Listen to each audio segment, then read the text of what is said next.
এই যে কংসাবতী নদীতে মাছ ধরা চলছে সব ছিপে। তো মোটামুটি নেট ভেজানো আছে, দেখছেন একটা পড়েছে আর আরেকটা পড়েছিল, যেটাতে নিচে তো বন্যার সময় প্রচণ্ড কাশি গাছ ছোট ছোট গাছ এইসব থাকে, যে কারণে মাছ নিচে গিয়ে জড়িয়ে যায়, যার ফলে একটা ছেড়ে গেল। তো বেশিক্ষণ বসা হয়নি, 1 ঘন্টা মতো বসে একটা রেজাল্ট হয়েছে। দেখা যাক আরও কতটা কি হয়।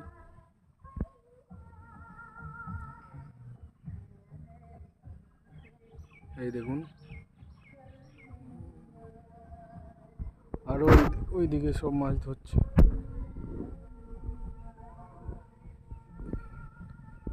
যারা মাছ ধরতে চান আমার এই চ্যানেলে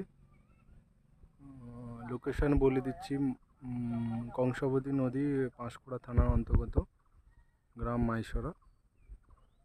এখানে আসবেন, এসে মাছ ধরতে পারেন।